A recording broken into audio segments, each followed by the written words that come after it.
जय माता दी दोस्तों। माता रानी हमेशा आपके बच्चे और आपके परिवार को खुशी रखे। आज की इस वीडियो में हम बात करने वाले हैं बसंत पंचमी कब है और पूजा विधि क्या है, इसका शुभ मुहूर्त क्या होने वाला है। तो आइए जानते हैं। जिस समय सृष्टि का प्रारंभ हुआ उस समय सृष्टि में चेतना नहीं थी। सृष्टि में चेतना जागृत करने के लिए इसी दिन ब्रह्मा ने अपने कमंडल के जल से माँ सरस्वती को प्रकट किया था। बसंत पंचमी का त्यौहार 14 फरवरी यानी कि बुधवार को है। माघ मास के शुक्ल पक्ष पंचमी तिथि को सरस्वती पूजा मनाई जाती है। इसी दिन में बसंत ऋतु की शुरुआत होती है। हालांकि 13 फरवरी को दोपहर 2:41 बजे पंचमी तिथि का प्रवेश हो रहा है। इसीलिए उदय तिथि में अगले दिन 14 फरवरी को सरस्वती पूजा मनाई जाएगी। 14 फरवरी को दोपहर में 12:10 बजे तक ही पंचमी तिथि है। इसके बाद षष्ठी का प्रवेश हो जाएगा। बसंत पंचमी का दिन माँ सरस्वती को समर्पित है। इस दिन माँ सरस्वती की पूजा अर्चना की जाती है। माता सरस्वती को ज्ञान, संगीत, कला, विज्ञान और शिल्प कला की देवी माना जाता है। इस दिन को श्री पंचमी और सरस्वती पूजा के नाम से भी जाना जाता है। जिस दिन पंचमी तिथि सूर्योदय और दोपहर के बीच में व्याप्त रहती है, उस दिन को सरस्वती पूजा के लिए उपयुक्त माना जाता है। इसी कारण से कुछ सालों में बसंत पंचमी चतुर्थी के दिन पड़ जाती है। बसंत पंचमी को श्री पंचमी, ज्ञान पंचमी भी कहा जाता है। यह त्योहार माघ महीने शुक्ल पक्ष की पंचमी तिथि को पड़ता है। हिंदू परंपरा के अनुसार पूरे वर्ष को 6 ऋतुओं में बांटा गया है, जिसमें बसंत ऋतु, ग्रीष्म ऋतु, वर्षा ऋतु, शरद ऋतु, हेमंत ऋतु और शरद ऋतु शामिल है। इन ऋतुओं में से बसंत ऋतु को सभी ऋतुओं का राजा कहा जाता है और इसी कारण जिस दिन से बसंत ऋतु की शुरुआत होती है, उस दिन को बसंत पंचमी के पर्व के रूप में मनाया जाता है।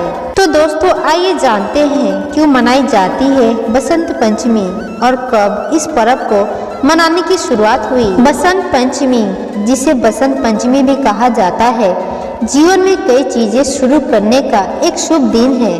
बहुत से लोग इस दिन गृह प्रवेश के दिन नए घर में प्रवेश करते हैं, कोई नया व्यवसाय शुरू करते हैं या महत्वपूर्ण परियोजना शुरू करते हैं। इस त्योहार को अक्सर समृद्धि और सौभाग्य से जोड़ा जाता है। बसंत पंचमी के साथ यह माना जाता है कि बसंत ऋतु की शुरुआत होती है, जो फसलों और कटाई के लिए एक अच्छा समय है।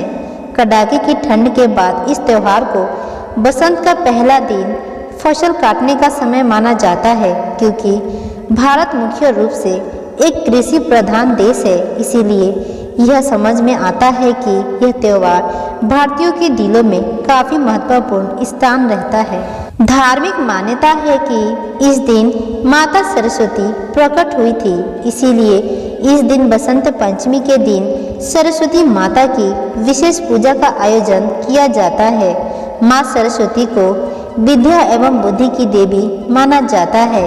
बसंत पंचमी के दिन माता सरस्वती से विद्या, बुद्धि, कला एवं ज्ञान का वरदान मांगा जाता है। इसीलिए लोगों को इस दिन पीले रंग के कपड़े पहनने चाहिए और पीले फूलों से देवी सरस्वती की पूजा करनी चाहिए।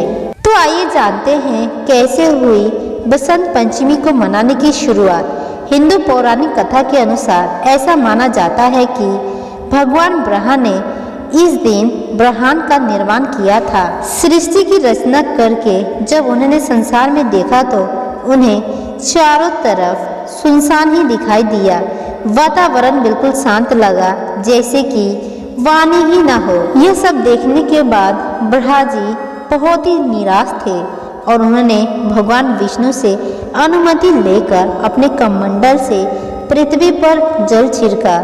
जल छिड़कने के बाद देवी प्रकट हुई। देवी के हाथ में वीणा थी। भगवान ब्रह्मा ने उनसे कुछ बजाने का अनुरोध किया ताकि पृथ्वी पर सब कुछ शांत न हो। परिणाम स्वरूप देवी ने कुछ संगीत बजाना शुरू कर दिया। तभी से उस देवी को वाणी और ज्ञान की देवी सरस्वती के नाम से जाना जाने लगा। उन्हें वीणा वादनी के नाम से भी जाना जाता है। ऐसा माना जाता है कि देवी सरस्वती ने वाणी, बुद्धि, बल और तेज प्रदान किया है। आशा करती हूँ छोटी सी जानकारी से आपको कुछ सीखने को मिला होगा। ऐसे ही वीडियो देखने के लिए चैनल को लाइक, सब्सक्राइब और शेयर करना ना भूलें। धन्यवाद। राधे राधे। जय माता दी।